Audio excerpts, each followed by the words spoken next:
भागवत ने 72 घंटे के लिए दिल्ली में डेरा डाल दिया।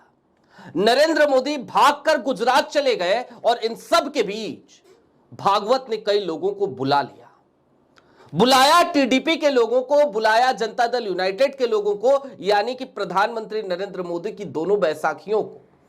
और इन सब के बीच सवाल यह गूंजने लगा कि क्या अगले 72 घंटे बहुत भारी पड़ने वाले हैं? राहु काल की शुरुआत हो गई है क्या मोदी और शाह की जोड़ी के लिए, यानी कि गुजरात लॉबी के लिए?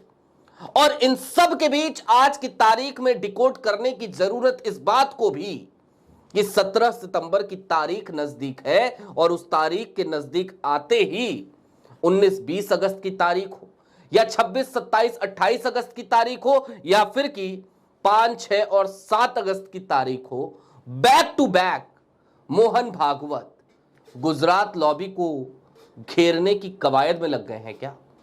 बहुत सारे इनसाइड इंफॉर्मेशंस भी हैं और बहुत सारी खुलकर सामने आ चुकी इंफॉर्मेशंस भी हैं, लेकिन कुर्सी हिल रही है, यह तय है। सारी बातें जरा विस्तार से करेंगे।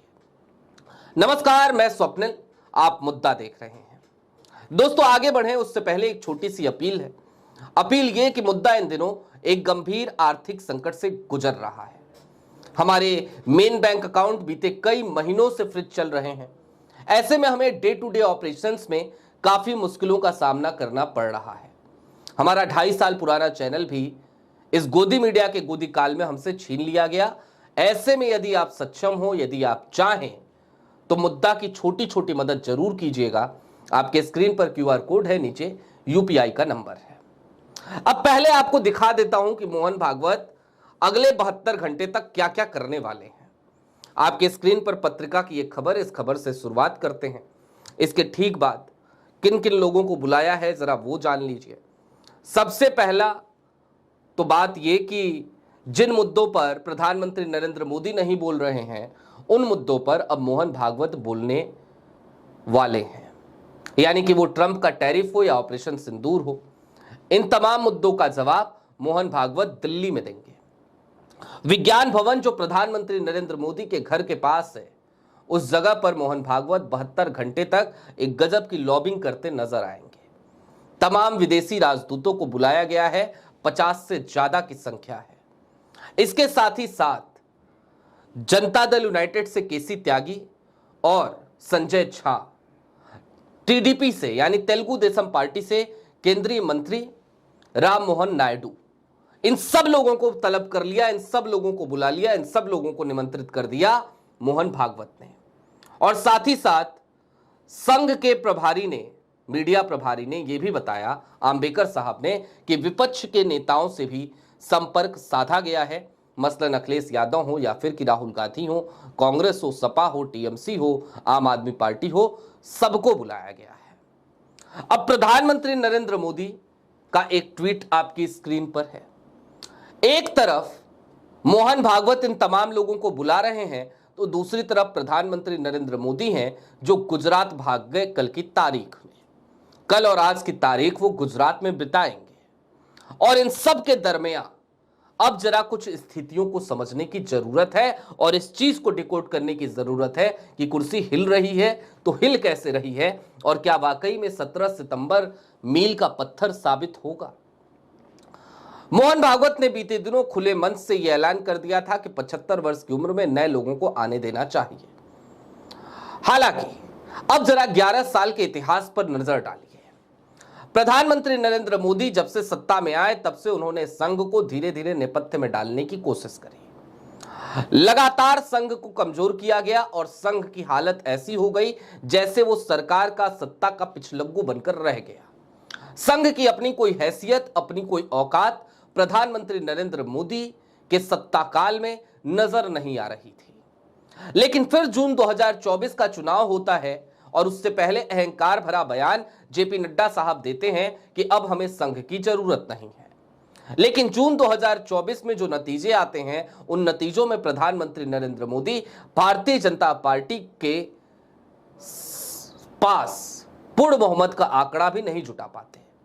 अल्पमत में आ जाते हैं, 240 सीटें ही जीत पाते हैं और इन सब के दरमियान बैसाखियों की जरूरत पड़ती है। एक बैसाखी जो बड़ी है वो है टीडीपी और दूसरी बड़ी बैसाखी है जनता दल यूनाइटेड, क्रमशः 16 और 12 सांसद। इन दोनों के ही नुमाइंदे कल की तारीख में संघ के पास पहुंचेंगे और हालात ये कि मोहन भागवत अब उस दौर में आ चुके हैं जब मोहन भागवत आने वाले कुछ दिनों के भीतर खुद को भी रिटायर करते नजर आएंगे। किसी नए सरसंघचालक को जिम्मेदारियां सौंपी जाएंगी। लेकिन इन सब के बीच मोहन भागवत आखिरकार संघ को क्या उसी स्थिति में छोड़कर जाना चाहेंगे जिस स्थिति में प्रधानमंत्री नरेंद्र मोदी ने लाकर संघ को खड़ा कर दिया? तो जवाब है नहीं। और यही वजह है कि प्रधानमंत्री नरेंद्र मोदी और गृह मंत्री अमित शाह की मुश्किलें संघ ने इन दिनों लगातार बढ़ा दी हैं और आगे भी आपको ये बढ़ाते हुए नजर आएंगे। और इसके पीछे का सबसे बड़ा कारण तो यही है कि संघ अब चुन चुन के हर बदला ले रहा है। वो बदला जो वो बहुत लंबे समय से लेना चाहता था, वो बदला जहां पर संघ इस बात को समझ चुका था कि गुजरात लॉबी का जैसे ही वर्चस्व कायम हुआ वैसे ही संघ को नुकसान पहुंचाया गया। संघ की छवि को कमजोर छवि या फिर की अपंग की छवि, पंगु की छवि में ढाल दिया गया। मोहन भागवत कुल मिलाकर इन तमाम चीजों को भली भांति तरीके से समझते हैं और जब समझते हैं तो आज की तारीख में मोहन भागवत अब घेराबंदी करने में लग गए हैं, जुट गए हैं। ये घेराबंदी मोदी और शाह के लिए इतनी खतरनाक है कि पूछिए मत। और ऐसा इसलिए भी है क्योंकि आज की तारीख में प्रधानमंत्री नरेंद्र मोदी सिर्फ एक तरफा गिर रहे हो यह सच नहीं है। प्रधानमंत्री नरेंद्र मोदी का आभा मंडल लगातार कमजोर होता जा रहा है। 2014 में जो प्रधानमंत्री नरेंद्र मोदी सत्ता में आए थे और शपथ ली थी बतौर प्रधानमंत्री, आज की तारीख में उस प्रधानमंत्री को खोजिएगा तो आपको वो मिलेगा नहीं, क्योंकि वो प्रधानमंत्री अब रहा ही नहीं। आज की तारीख में एक कमजोर प्रधानमंत्री हैं जिनके पास अपने सिर्फ 240 सांसद हैं। लेकिन क्या ये 240 के 240 सांसद प्रधानमंत्री नरेंद्र मोदी के नेतृत्व को स्वीकार करना चाहते हैं? यह भी एक बड़ा सवाल है, क्योंकि कई बार ढकी छिपी खबरें निकलकर आ चुकी हैं कि संघ के संपर्क में बहुत सारे सांसद भारतीय जनता पार्टी के लगातार हैं, जो लामबंदी कर रहे हैं और घेराबंदी कर रहे हैं कि गुजरात लॉबी के प्रभाव से भारतीय जनता पार्टी को निकाल दिया जाए, यानी कि कुल मिलाकर गुजरात लॉबी को वापस गुजरात भेज दिया जाए।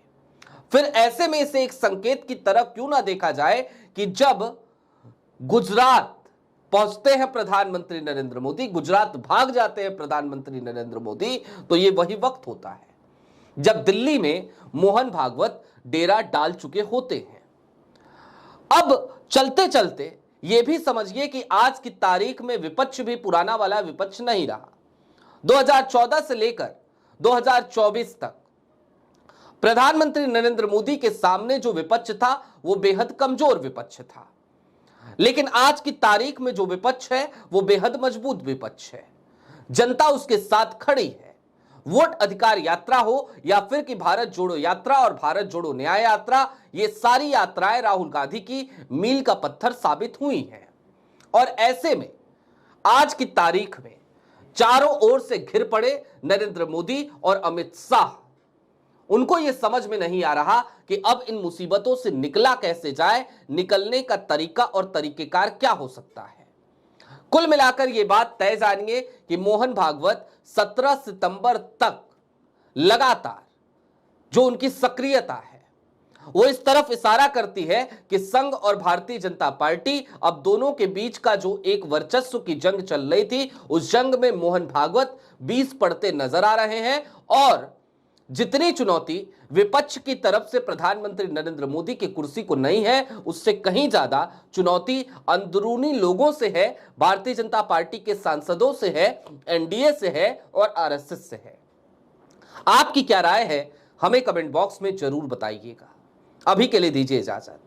चलते चलते फिर वही अपील, चैनल पे नए हो तो सब्सक्राइब करते हुए जाइएगा, सक्षम हो तो छोटी छोटी मदद मुद्दा की जरूर कीजिएगा। शुक्रिया।